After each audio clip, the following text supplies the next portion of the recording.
اللہ دی قسم ہے میں تے سامنے جڑی گلاں کر رہا تواڈے پنڈ دا ماحول ہے تے تواڈیاں عقلاں دے مطابق گلاں کر رہا ہوں۔ اے جڑے علماء بیٹھے نے انہاں واسطے میں ایک ہی دو جملے کر کہہ دیندا ہوں، جو کچھ لکھیا ہوئے نا کتاباں چ 1000 سال پرانیاں دی گل کرو، پرانا دی گل نہ کرو۔ ہن تے سن نفس دے بندے بن کے رہ گئے ہیں۔ 1000 سال پچھلیاں پرانیاں کتاباں جتنیاں ساڈیاں بابیاں لکھیاں اٹھاؤ اور پڑھو کھولو، انہاں وچ کے لکھیا ہے۔ ملا علی قاری امام المحدثین ہے، وہ فرماتے ہیں عرف اللہ تعالی، لوگوں نے اللہ کو پہچانا ہے، وما عرفوا رسول اللہ، لوگ حضور کو پہچان ہی نہیں سکے، لأن حجابت البشریت ہے، چونکہ اللہ نے محبوب پر حجاب بشریت ڈال دیا تھا اور وہ آڑے آ گیا اور لوگ نہیں سمجھ سکے سرکار کون ہے، اور اگر غور کریں تو معلوم ہوگا وہ نور حق ذات مصطفیٰ میں چلواتا ہے۔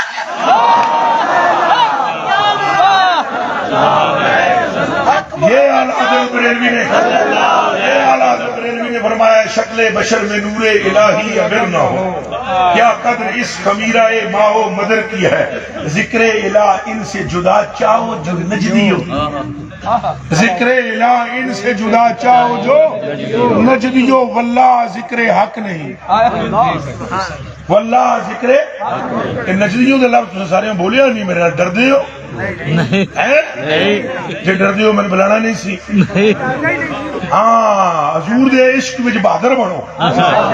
ذکر خدا ان سے جدا چاہو جو بولو، مرد بنو نا،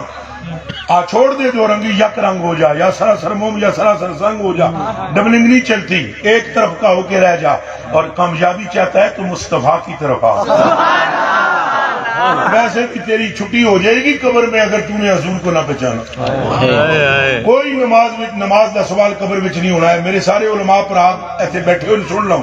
نہ روزے دا سوال قبر وچ ہونا ہے، ایک قیامت والے دڑے گلاں ہونی ہیں،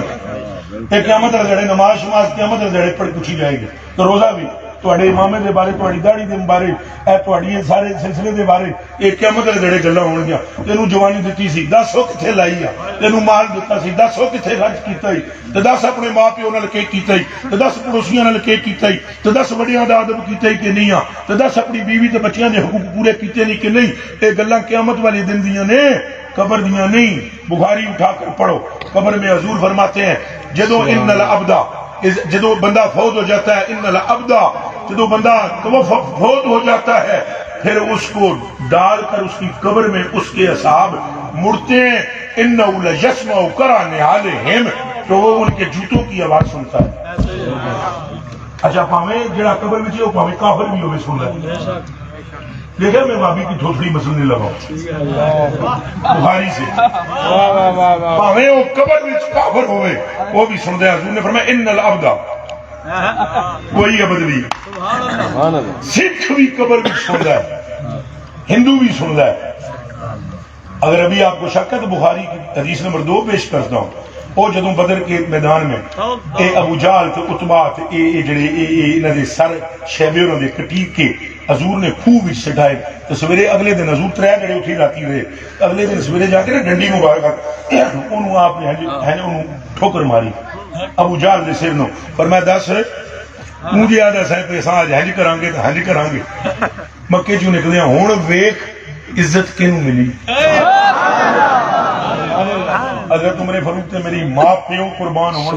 تے سن عرض کرن لگے جان قربان کراں، ہن تے دا گلا کٹیتا ہویا ہے، ایک کل دا مرے ہے، سندا ہے؟ فرمایا عمر تجھ سے زیادہ سنتا ہے۔ کلیجے دے ٹکڑے ہو جے مرے کافر چوکھا سندا ہے حضرت عمر، تو پھر جدوں حضرت عمر گئے ہونے دنیا تو کتنا سن دے ہونے۔ یہ ذرا دل وچ رکھو، جناب حضور نے فرمایا ہے جدوں آدمی فوت ہو جاندہ ہے اور او دے سنگی ساتھی انہوں دفنا کے مردن تو او قبر وچ لمحہ پہ کے تو جتیاں دی آواز سنتا ہے، کیا کرتا ہے جی؟ اور اے میں دسو تساں تے بیٹھے ہوئے جتنی ہوئے چور مغلا، ہاں اے میں دسو جے کدے قبر وچ کافر بھی اپنے سنگیاں دی آواز سنتا ہے،